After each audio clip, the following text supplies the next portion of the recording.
Hello everyone, welcome to my YouTube channel. My name is Sunil Shilak and in this video we are going to do exercise 2.1 of class 9th.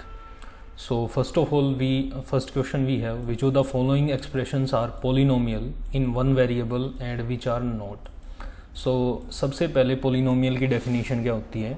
Polynomials are the algebraic expressions which have their power should be a non-negative integer, or we can simply say that the power of the variable should be a whole number. यदि power whole number है और एक algebraic expression है, algebraic expression में plus minus multiplication और division हो सकता है, and there would be constant as well as variables. So सबसे पहले variables क्या होते हैं? जिनकी वैल्यू वेरी करती है उनको हम वेरिएबल्स बोलते हैं, और जिनकी वैल्यू फिक्स रहती है, कांस्टेंट रहती है, ठीक है, तो उनको हम कांस्टेंट बोलते हैं. जैसे 4, 3, 7, -3, -8 these are constant, and x, y, z, t are considered as variables. So let's start. तो फर्स्ट क्वेश्चन है हमारे पास 4x² - 3x + 7. तो यहाँ पर आपको वेरिएबल की पावर चेक करनी है. यहाँ पर 2 है, यहाँ पर जहाँ पर पावर कुछ नहीं होती वहाँ पर 1 होती है. So the power is a whole number. यहाँ पर 2 है, यहाँ पर 1 है, so it is a polynomial. ये हमारे पास एक पोलिनोमियल है. तो आप क्या लिखोगे? Since the power of the variable is respectively 2 and 1, it is a polynomial.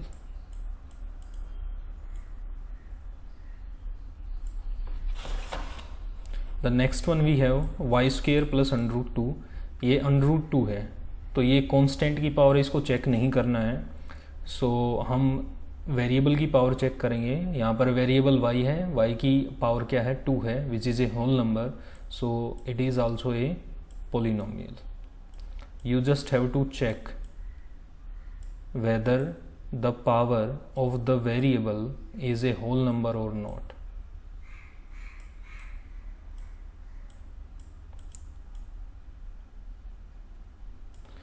Next we have 3 √2 √t + t √2.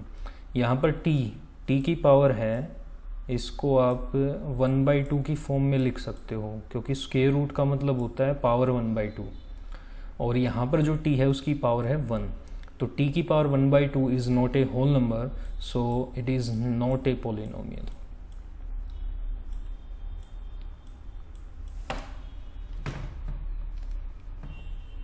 The next one we have y + 2/y.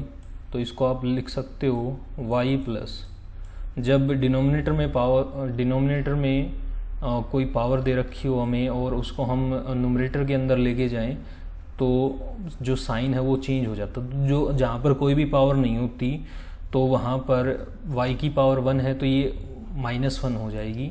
जब हम डिनोमिनेटर में लेके जाएंगे तो साइन चेंज हो जाता है. So here y⁻1 and here y⁻1. तो यहाँ पर y की पावर -1 है, which is not a whole number, so it is not a polynomial. The next one we have x⁻10 + y⁻3 + t⁻50. तो x की पावर 10 है, which is a whole number, y की power 3 है, which is also a whole number, and t⁻50 is also a whole number, so it is a polynomial. तो ये हमारे पास polynomial होगा. यहाँ पर आपको 3 वेरिएबल्स दे रखे हैं, तो हम इसको बोलेंगे पोलिनोमियल इन 3 वेरिएबल. यदि हमारे पास एक सिंगल वेरिएबल दे रखा होता तो हम बोलते पोलिनोमियल इन सिंगल वेरिएबल. यदि हमारे पास दो वेरिएबल होते तो हम इसको पोलिनोमियल इन 2 वेरिएबल्स बोलते. और यहाँ पर टर्म्स के हिसाब से भी पोलिनोमियल्स को डिफ्रेंशिएट किया जाता है. जैसे मोनोमियल मीन्स सिंगल टर्म, जैसे कि यहाँ पर नहीं है कोई भी. यदि x⁻10 है, ठीक है, तो यहाँ पर सिर्फ एक ही वेरिएबल है और पोलिनोमियल है, एक ही टर्म है, तो इसको हम मोनोमियल बोलेंगे. जिसके अंदर 2 टर्म्स होती हैं उसको बाइनोमियल बोला जाता है. it is y square plus sun root 2, it is a binomial. 3 root t plus t root 2, वैसे तो ये पॉलिनोमियल नहीं है, बट यदि होता तो यहाँ पर दो टर्म्स हैं, इसको हम बाइनोमियल बोलते हैं. y plus 2 upon y, it is also not a polynomial, but if it would be a polynomial then it would be binomial. यदि तीन टर्म्स हैं उसको हम ट्राइनोमियल बोलते हैं, ऐसे ही. Next, write the coefficient of X square in each of the following. X square के कोफिशिएंट लिखने हैं. तो यहाँ पर एक्स स्क्वायर चेक करो कि एक्स स्क्वायर की मल्टीप्लिकेशन किससे हो रही है. तो यहाँ पर कुछ नहीं है आगे, तो एक्स स्क्वायर का जो मल्टीपल है, कोफिशिएंट है, वो 1 हो जाएगा. यहाँ पर एक्स स्क्वायर की बात की जाए तो एक्स स्क्वायर की मल्टीप्लिकेशन -1 से हुई है, जिससे कि माइनस एक्स स्क्वायर आया है. तो यहाँ पर जो कोफिशिएंट है वो -1 हो गया. The next one x square, तो यहाँ पर जो मल्टीप्लिकेशन है वो π/2 से हुई है. So π/2 is the coefficient of π/2 X square. Here we have 2x - 1. यहाँ पर एक्स स्क्वायर है ही नहीं, तो वहाँ पर जो कोफिशिएंट है वो 0 हो जाएगा. ठीक है, इसको आप ऐसे लिख सकते हो, 0 इंटू एक्स स्क्वायर. जो टर्म नहीं है वो आप 0 कंसिडर कर सकते हो, तो जो कोफिशिएंट है वो 0 हो जाएगा. Next we have given one example each of binomial of degree 35 and monomial of degree 100. Degree is the maximum power of a polynomial. Maximum power जो होती है उसको हम किसी पॉलिनोमियल की, उसको हम डिग्री कहते हैं. तो बाइनोमियल जैसा मैंने अभी आपको बताया था कि दो टर्म्स होंगी. तो बाइनोमियल है हमारे पास जैसे x plus Y, it is a binomial, and the maximum power should be 35. तो आप इसमें से किसी एक की पावर 35 कर सकते हो, और that should be a polynomial also. कहीं आप यहाँ पर जैसे मान लो x की पावर -10 कर दो, नेगेटिव नहीं होनी चाहिए, ध्यान रखना है. यदि नेगेटिव में आपने पावर कर दी है तो पॉलिनोमियल ही नहीं होगा, तो आपका जो क्वेश्चन है वो रॉन्ग हो जाएगा. And a monomial, monomial means single term होनी चाहिए उस पॉलिनोमियल के अंदर.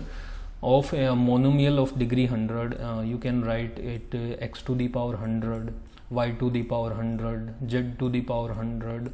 तो वो हो जाएगा मोनोमियल डिग्री 100 वाला. Next, write the degree of each of the following polynomials. जो आपको पॉलिनोमियल्स गिवन है उनकी आपको डिग्री फाइंड आउट करनी है. So first one 5x³ + 4x² + 7x. यहाँ पर x की पावर 1 है, यहाँ पर x की पावर 2 है, यहाँ पर x की पावर 3 है. तो मैक्सिमम पावर चेक करनी है आपको. मैक्सिमम पावर हमारी 3 है, so the degree will be 3. Next 4 - y². यहाँ पर y की वेरिएबल की पावर चेक करनी है, कांस्टेंट की पावर चेक नहीं करनी है. तो यहाँ पर 4 - y² है, तो y की पावर मैक्सिमम कितनी है, 2 है. So the degree of 4 - y² will be 2. After that we have 5t - 1. यहाँ पर डिग्री क्या हो जाएगी, 1 हो जाएगी. यहाँ पर 3 है, जस्ट कुछ भी नहीं है, तो पावर जो डिग्री है वो 0 हो जाएगी, क्योंकि आप उसको ऐसे लिख सकते हो 3 into x to the power 0, y to the power 0. इसकी वैल्यू के अंदर चेंज कुछ नहीं आएगा, तो यहाँ पर जो डिग्री है वो 0 हो जाएगी.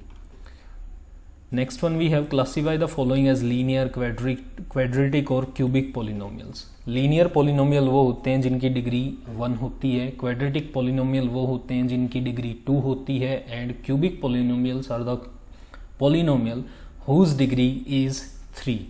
सो यहाँ पर आपको डिग्री चेक करनी है. डिग्री के हिसाब से आपको पता चल जाएगा कि वो लीनियर है, क्वाड्रेटिक है, या फिर क्यूबिक पॉलिनोमियल है. So we have x² + 2. यहाँ पर x की पावर कितनी है, 2 है, मैक्सिमम पावर 2 है.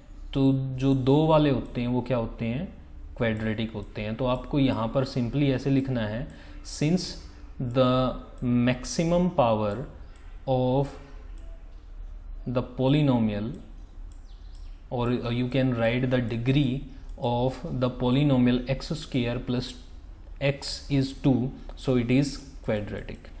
After that we have x minus X cube, यहाँ पर x की पावर 1 है, यहाँ पर x की पावर 3 है। यदि 3 तो मैक्सिमम पावर कितनी होगी हमारे पास 3 होगी, तो 3 को हम क्या लिखेंगे, cubic polynomial. We will write it cubic polynomial.